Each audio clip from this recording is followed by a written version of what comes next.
Hello, you are about to listen to another awesome episode of the If I Had One Wish podcast. It's such a pleasure to bring you these meaningful conversations from friends and allies across the Wish network. If you aren't part of the network already, do you know you can join? Either as an individual or a corporate member, you'll get access to all the wonderful things we offer here at Wish and play your part in championing women in our sector.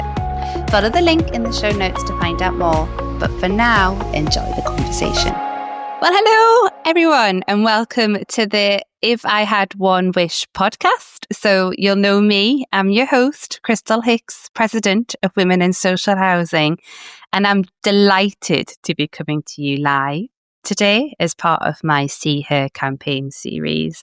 So today it's a special sneak peek into a series that's going to be dropping in early 2026 called Here Come the Boys. And I'm going to be talking in that series about male allyship and how we can better see women in our homes and workplaces. So there's no better guest, I don't think, to venture into the world of live streaming than the one and only Ian Wright, founder and CEO of the Disruptive Innovators Network. So Ian, it's lush to have you here with us today. Thanks for joining us. And very well, and thank you for inviting me along, Crystal. What a great series you've got. I'm sure this is one of those ones that's going to be picked up by Netflix at some point, the idea around it. So, yeah, delighted to be here and share some thoughts with yourself. Netflix, if you're listening, you're very welcome. So, yes, I wanted to dive straight in, Ian, because you're known for all things around innovation in housing and how we can sort of shift the dial in the housing sector. And, you know, for me, one of my big passions is, all things sort of gender equity. And I know it's a really big place to start, but I did want to ask you sort of like from your vantage point, why you think taking that like gendered lensed approach matters for sort of the social housing sector and for innovation in the sector. Yeah, I mean, get straight into it with a little tough question like that, Crystal. Yeah, I mean, there's a number of ways you can sort of look at this. I mean, for me, sort of, you know, equity isn't about treating everybody the same. It's about actually giving people the access to it. It's because not everybody wants to front something. Not everybody wants to do, you know, the same as everybody else around that. But that sort of equality of access is really, really important. And I think certainly from a gender perspective, you know, when you talk about innovation, where do people's minds go? Well, they'll probably think about all the tech bros out in Silicon Valley and things like that. And, you know, Zuckerberg and Sam Altman and all of those sort of things as well. And it does sort of feel like, oh, this could potentially be quite a male-dominated sort of industry. But that is just one small part of it in terms of sort of the technology side of it. And innovation in itself, has many different elements to it. And I think, you know, like anything, if you're trying to do something, you want as many voices as possible. And I always sort of, you know, come at these things from a point of view of, you know, well, what did the dissenters say? You know, when you're trying to do something, what did dissenters say to make sure you get that right? And I think this is where, you know, when you have got a good gender mix in a room, you can actually start to get some different voices and different perspective on things. Now, that's not to say that, you know, one is right and one is wrong, but it's about understanding and, I suppose, developing your decision-making abilities. I mean, you obviously you worked at a very senior level in the sector for a long time now, and you will know how hard it is, particularly when you have to take a decision that affects people's lives, livelihoods, their homes. You know, you feel the burden of that. And I think this is where, as I say, we sort of, you know, can learn from different voices about, you know, well, this is how it's going to affect me, because sometimes it's very easy to not hear the personal stories in how, you know, we're taking decisions. You might, you know, just look at something and say, oh, well, actually, that's just some numbers on a spreadsheet. When in reality, you know, you're talking about people's jobs, you're talking about people's homes, their neighborhoods, all of those sort of things. Yeah. It's interesting, isn't it, that sometimes like the most innovative solutions that we can come up with sort of in terms of problems are all come back to just like understanding the human behind the issues that we're trying to solve. And I think through my like See Her campaign, I've been hearing time and time again just stories loads of stories of people's experiences, and those stories bring in such like a richness to helping aid understanding, and then from that understanding building a solution from there, as opposed to sort of seeing a problem on a page and then using our own sort of limited knowledge or data to solve that problem. Yeah, I mean, that's interesting. I mean, for me, data has never sold me anything. It's the stories that sell you things. And I still think we make a mistake when we're trying to sort of influence or we're trying to change people's mind. That we'll put numbers up there or we'll put charts up there, when really the bits that sort of really change it are people's human stories. What impact did this have? Yeah. I'm becoming obsessed with data in the sector, honestly. It's so funny. Whenever I go along to conferences and things, it's always like the data and the AI program that seems to be more and more well attended, and people are really, I think, interested, but also feeling like maybe being more data focused or even data led in our decision making is going to solve all of our problems. And that fills me with fear, if I'm honest. I mean, I'm not like a data person. You know me, Ian, like my background is in homelessness, it's in housing management, it's in the people side of this industry. Data is such a big part of becoming such a big part of the sector. And so I've had to like lean into that and really understand like, okay, what are the benefits of, using more data in our work, and especially AI, like ChatGPT is my best friend. I use it all the time. But I do worry as I've begun to like dig into the whole data AI piece a bit more around how it just seems to potentially perpetuate biases. And I've been asked this in my presidential role, like, do you think data will help or hinder us when it comes to creating a more equitable world? I want to know what you think. What would your answer to that question be? Well, a more equitable world. Well, look, if you stand back from it, right, how do you get data? You get data by doing something. So therefore, data is always a lag response. If you don't do something, you don't get data. So it's historical. It's looking back over. And I think traditionally, we probably have been in a world, when I was at school and college and what have you, you didn't have people rushing off to go and do double statistics, did you? It was, we want PE or we want to blow something up in a chemistry lab. And I think it's very similar that the situation that we're in now. Data is not the new oil, right? It is not. But what we do have to do, and I think this is part of, I suppose, what we talk about is what are the new skills of leaders going to have, is our relationship with data in terms of we've got the value it. And I think we've been in a position whereby everybody trusts the data that's gone in is of a really good quality and stuff like that. And actually, it isn't. And I think this is where AI will start to fall down. That if you don't really trust your data, why would you let AI help you make a decision on that if the data is not good? I mean, as I said, DIN is an innovation sort of network, and we spent a long time coming up with a formula for AI, which I think will help anybody who understands this, which is the formula was AI plus BSD equals AS.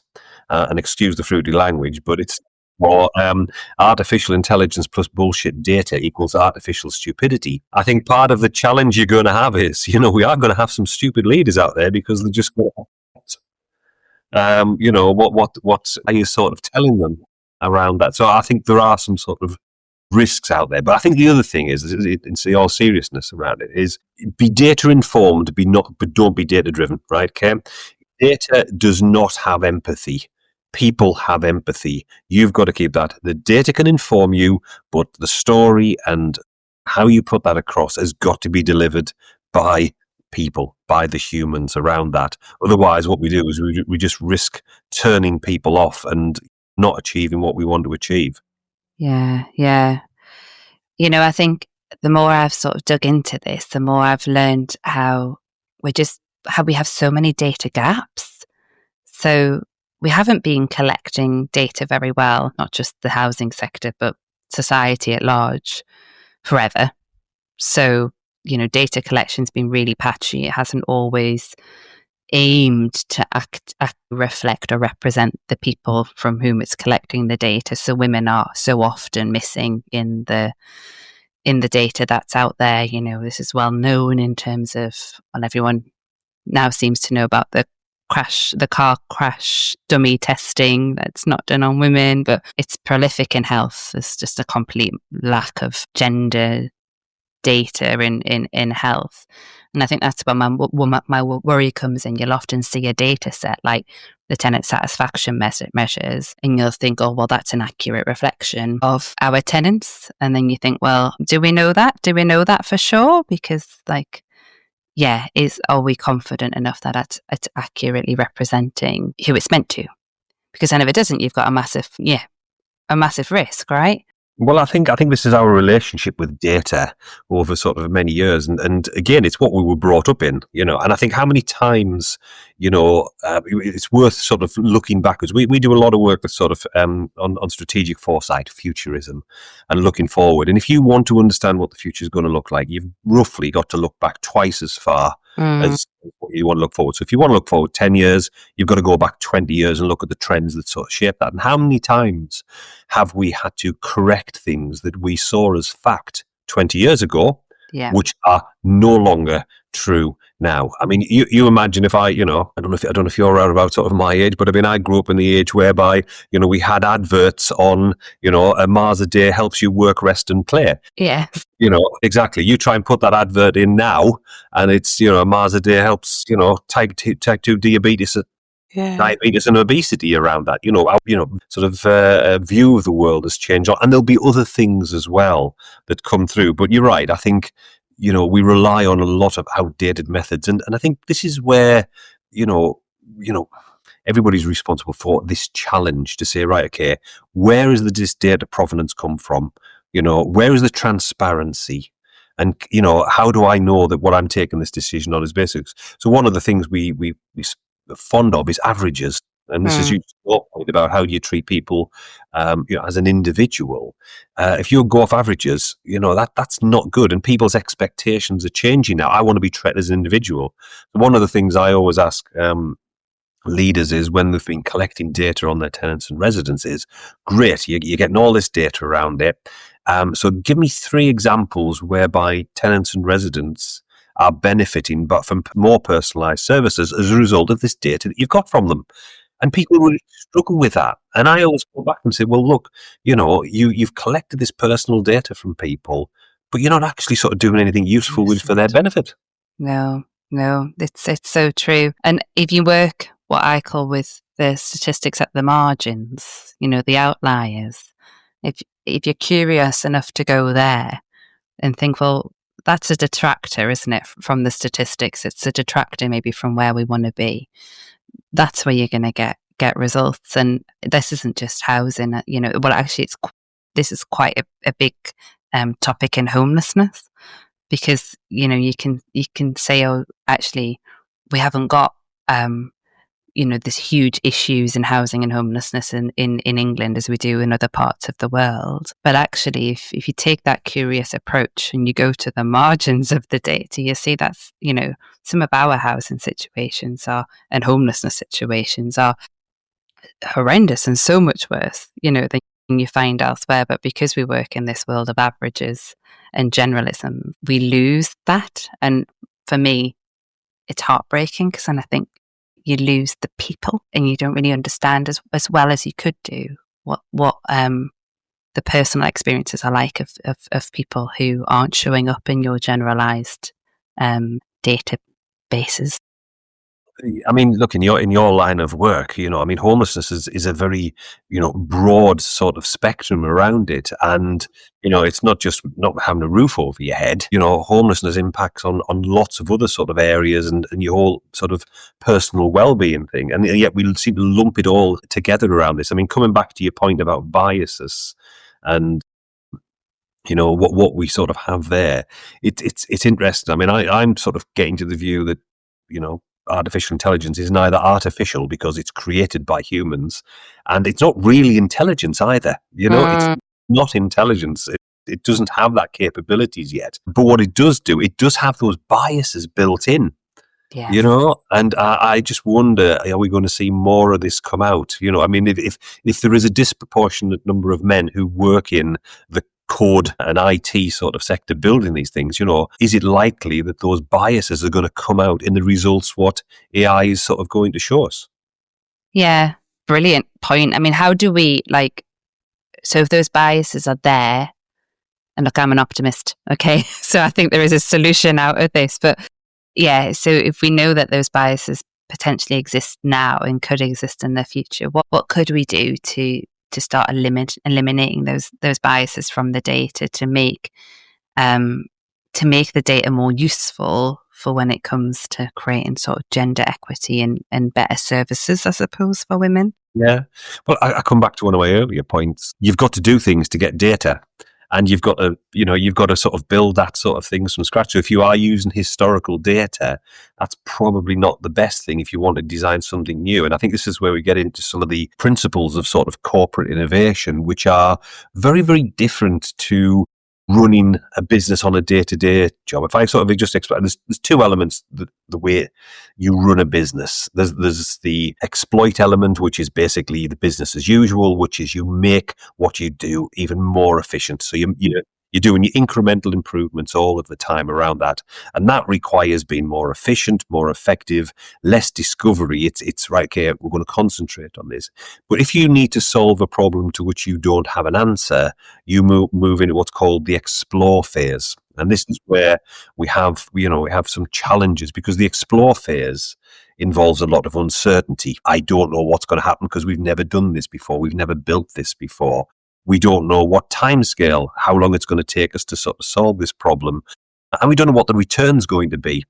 And if you're an organization or you're a leader under pressure, you're more likely to say, well, actually, we haven't got time to wait for you to discover that. Let's just stick with what we're doing. And this is where we get into, I suppose, one of the theories that we like to sort of push within DIN, which is the competency trap that we have. And the competency trap explains why I think some organizations won't change, because actually the risks of doing something new, something uncertain, something that has an unknown payback period are less than just staying in an imperfect system. We know this isn't working very well. We're not necessarily given the best service, but actually that is less risky than doing something completely different. And it's quite a hard mindset, Crystal, to sort of, isn't it? If you're running a big organization and you've got shareholders or you've got board members or you've got regulators, if you say to them, well, look, I haven't got a clue whether this is going to work or not because I'm in the explore phase. Yeah. And when you're operating in a highly regulated sector as well, that does become a challenge. I suppose it comes down to that sort of the push-pull factors, doesn't it? Because I think so. One of the things that I'm really keen on is the regulator and the ombudsman putting more of a focus on equality, because what gets measured gets done, and I think that could become a push factor. So when it comes to, right, we're going to try this new thing that we've not done before and it's a bit risky, but we know that the end result could be that we'll do better at achieving that thing that we're regulated against, then that might pull people in that direction. And I feel one of the challenges that we have at the moment is that who's bothered if the housing sector is equitable? Who's bothered? Who's monitoring that? So, yes, we do equality impact assessments because, there's a duty to do, there's legislation around it. You might end up in an employment tribunal if you're really upset, like somebody with a protected characteristic. You might. It's hard to get to an employment tribunal. You might end up with a complaint at the ombudsman, I suppose, and they might find that there was a bit of discrimination there. It doesn't happen that often. So who's focusing? And it's so sad to say that, because you think, well, we are social housing providers. We should want the best for people, but we're not measured on that. Nobody's holding us to account on gender pay gaps. Nobody's holding us to account on whether our Black and minority ethnic tenants are more or less satisfied than our general tenant population. Nobody's holding us to account on whether our female tenants are more or less satisfied than the general population, because we don't publish the data in that way.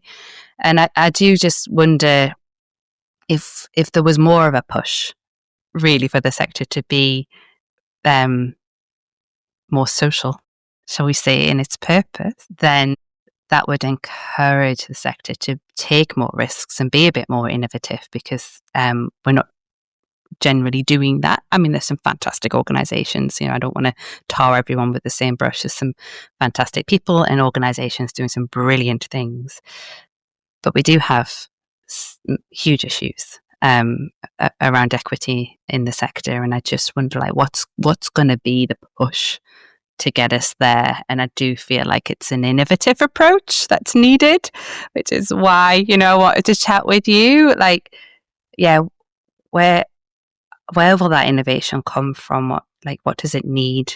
I suppose, what will it take to get us there? Yeah, I mean, innovation tends to come. I mean, sometimes innovation is sort of overused as a word. It's probably a little bit out of fashion at this moment in time, but basically, it's just something new that adds value or solves a problem. It's as simple as that. And in answer to your question, if people don't see equity, inclusion as a problem, it's unlikely they're going to want to invest a huge amount of time, money, or effort into some innovative sort of solutions around that. Having said that, your point about social housing is spot on. People don't come into social housing unless they agree with what its social purpose actually is. And if you think about it, I can't think of a better sector, perhaps other than perhaps being a midwife, whereby, you give somebody a house and they can turn it into a home. That is a real gift that you've got the ability to sort of do. But in answer to your question, in my experience of nearly 40 years in the sector, unless something is mandated or regulated to be done, it simply won't happen. And what you will continue to do is to get organisations who, because of their culture, i.e. this is what we do around here, will do it on an individual basis. But unless it's part of that organisation's DNA, it simply won't, because otherwise it's seen as a cost or people can't see the value. But this is where we come back to the earlier point about, actually, you've got to be able to tell the stories as to why it matters and what difference it will make, and make it very personal to the people who get there. Yeah.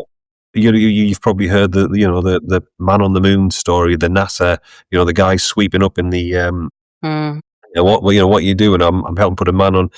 If we went to somebody in social housing, and said, "What's your purpose within this business?"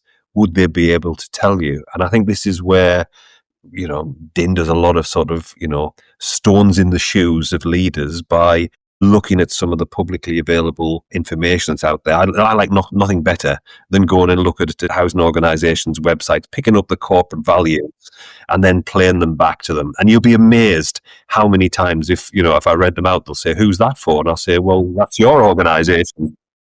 Oh, crikey. I think we could go down a rabbit hole, Ian, and I don't want to go there. But where I do want to go is to the question that this podcast has become a bit famous for, actually. I get stopped at conferences with people wanting to give me their answer to this question. But the podcast is called If I Had One Wish. So if you had one wish, it has to be one, for the housing sector, what would it be and why? I think my one wish would be that realization that how lucky you are to work in a sector, as I said, that can do so much good for so many people, right? There are so many people who don't have the advantages that we have about how you can impact so many people's lives. And you'll know this from your career in the sector. You remember that moment where, you give somebody the keys to their first home, to a new home, to a bungalow, whatever it actually might be. And, the joy and the satisfaction and the impact that can have is extremely hard to achieve anywhere else. And I think, my one wish would be that the sector realizes what it is like to actually do that. And sometimes we lose sight of the fact that, if you think about the language that we use in social, it's almost impenetrable for somebody coming inside, we've got X number of voids. What's a void? What's a big hole? No, it isn't. It's an empty home. It's an empty house. It's empty property around this. And we seem to be good at putting up barriers to people to really understand what we do, and then we wonder why, we sort of struggle with that. So I think my one wish was to sort of, actually just realize there is huge value in working in businesses that have a social purpose. Does that make sense? Oh, absolutely. And, in a world where it can feel really dark out there sometimes, speak to people and people are maybe feeling a bit sort of hopeless around, where we're at as a society and how you can have a positive impact and make things better. I agree with you. I don't think there is any other sector apart from maybe health where you can get up every day and give someone the tools to change their lives and to make their lives better and to build better communities. I do think, you're absolutely spot on. Sometimes we can't see the wood for the trees in that. We lose the perspective around the impact we can have. Yeah, and then I think an important bit that we sometimes sort of forget is the word trust. And trust, you only get trust via a series of kept promises. And if you work in an organisation, a housing organisation that says things but actually doesn't do what you say you will do, people will lose trust in you. And we can see this across all different areas of society and institutions to this day. We have lost trust in those organisations. And I think the good landlords, the good housing providers are the ones that understand that and design their systems, use the technologies to ensure that actually when we say we're going to do something, that is exactly what we mean. We know things go wrong, but for the most part, we'll deliver on what we've said. And then people will talk about you in a different way. They'll say, actually, whenever I phone them up or I get in touch with them, they always do what they say they're going to do. And I'm sure if you can reel off any number of organizations who you like engaging with, buying from, because actually you know what you're going to get from them. And can we say the same about sort of housing landlords? I don't know. Yeah. Ian, it's been lovely to speak with you. Thanks so much for coming on and sharing your insights. I think the work that Din does is disruptive. Great fun. There's always cracking food whenever you come along to anything. But I think it's so important that, we have organisations like yourselves who are putting a bit of a spotlight on the sector and encouraging us to think a bit differently. So thank you. Thanks for being our live streamed guest. And everybody who's tuned in or who is listening to this back, you have been listening to the If I Had One Wish podcast. Thank you very much for inviting me along, Crystal. Thanks. Thank you everyone for listening to the If I Had One Wish podcast. Next time, we'll be talking to another inspirational female from the housing sector who will be sharing her career story and what she's learned along the way. And of course, we'll be asking again the big question. If she had one wish, what would it be and why? See you next time.